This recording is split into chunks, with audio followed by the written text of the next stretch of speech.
ఏహేపో హరిహర వీరమల్లు ఎంత హిట్ అయిందో fans fighting చూస్తే తెలుస్తుంది. పవనాల్ ఫ్యాన్సా మజాకా? పవన్ కళ్యాణ్ మీద ఉన్న అభిమానాన్ని, అపారమైన ప్రేమని ఒగిట్లా తమ తోటి అభిమానుల మీద చూపెడుతున్నారు. పిడిగుద్దులు, గుత్పె దెబ్బలతోని ప్రతి ఒక్కరు వీరమల్లులైనరు. టాకీస్ల ముందు వీరంగం చేసిండ్రు. రాక రాక షానొద్దులకు పవన్ కళ్యాణ్ సినిమా విడుదలైతే ఊకుంటారా? వాళ్ళు అల్లో కల్లోలం అవుడే కాదు, మందిని కూడా పరిశాన్ చేసిండ్రు. ఎందుకు ఇట్లా చేస్తున్నారంటే అందరికి తెలిసిన ముచ్చట్నే. పవన్ కళ్యాణ్ ఫ్యాన్స్ కు ఆవేశం ఎక్కువ, ఆలోచన తక్కువ అనేది ఈ జగం మెరిగిన సత్యము. అందుకే గిట్లా వాళ్ళకి వాళ్ళే కొట్టుకున్నారు. మచిలీపట్నంలో ఉన్న రేవతి టాకీస్ కాడికి కెపాసిటీ కంటే ఎక్కువ మంది వచ్చిండ్రట. టాకీస్ దర్వాజా కాడున్న అద్దాలు వాళ్ళ కొట్టిండ్రట. ఇక ఆఖరికి పోలీసులు లాఠీలకు కూడా పని చెప్పి బయటికి తరిమిండ్రట.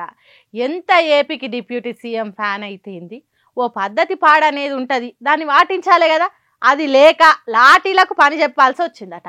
ఇక్కడిట్లుంటే కడపలున్న రాజా టాకీస్ బయట ఏకంగా యుద్ధమే చేసిండ్రు ఫ్యాన్స్. హరిహర వీరమల్లు తెర మీద కత్తి తిప్పితే ఫ్యాన్స్ బయట కట్టెలనే కత్తుల తిరగదిప్పుకున్నారు. మరి వాళ్ళకి వాళ్ళది అనుకొని తన్లాడు. ఎందుకంటే పవన్ కళ్యాణ్ ఫ్యాన్స్ ఎప్పుడు ఎట్లుంటారో తెలియదు కాబట్టి, ఆవేశం ఎక్కువ, ఆలోచన తక్కువ ఉంటది కాబట్టి. వీళ్ళ సంగతి ఇట్లుంటే సినిమా ప్రమోషన్స్ ను పార్టీ ప్రమోషన్ తిరగజేసిండ్రు జనసేన కార్యకర్తలు. సామాన్య జనానికి ఎంత తిప్పలవుతున్నది, ట్రాఫిక్ చిక్కులు ఎంత అవుతున్నది అనేది పక్కకు పెట్టి రోడ్ల మీద ర్యాలీలు తీసిండ్రు.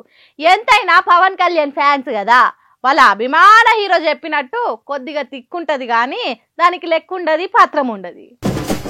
దొంగలందు గజ దొంగలు వేరయ్యా అన్నట్టు చిన్న చిన్న వస్తువులు కొట్టేసి జోబులు వేసుకొని పోయేటోళ్ళని చూసినాం గాని ఈ దొంగోడు ఏకంగా ఆర్టీసీ బస్సునేమో ఆయన చేసిండు. దొంగతనం చేసుట్లా పిహెచ్డి చేసిండేమో, లేకుంటే దొంగలకే పాఠాలు చెప్పే పంతులో తెలియదు కానీ రాత్రి బస్టాండ్లో పెట్టిన బస్సు తెల్లవారేసరికి మాయమైందట. నెల్లూరు జిల్లా ఆత్మకూరు డిపో బస్సు అటు ఇది. రోజు ఏఎస్పేట, నెల్లూరు నడుమిట్లా రౌండ్లు కొడుతుందట. మరి ఎప్పటి నుంచి నజర పెట్టిండో బస్సు కొట్టేసే తానికి. డ్రైవరు, కండక్టర్ వండుకునే తానికి బస్సు పార్కింగ్ చేసి రెస్ట్ రూమ్లకు పోయి గురకబెట్టి వండుకున్నారట. ఇంకేంది, అదును చూసి బస్సును స్టార్ట్ చేసుకొని అవతల పడ్డాడట.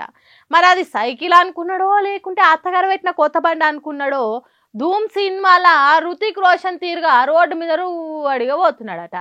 తెల్లారులేసి చూస్తే పెట్టిన జాగల బస్సు లేదు. ఆలస్యం చేయకుండా పోలీస్ స్టేషన్కి పోయి కంప్లైంట్ ఇస్తే పోలీసులు రంగంలోకి దిగిండ్రట.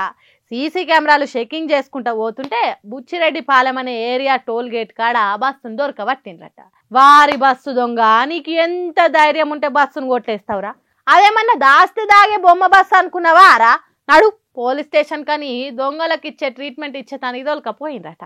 ఇంతకు ఈ విలువైన దొంగ ఎవరో చెప్పలేదు కాదు. విడవలూరు మండలం కంచర్ల అనే ఊర్లుండే బిట్రంగుంట కృష్ణాట ఇతగాడి పేరు. ఆ కృష్ణుడు వెన్న దొంగ అయితే ఈ కృష్ణుడు ఏకంగా బస్సు దొంగే అయిండు.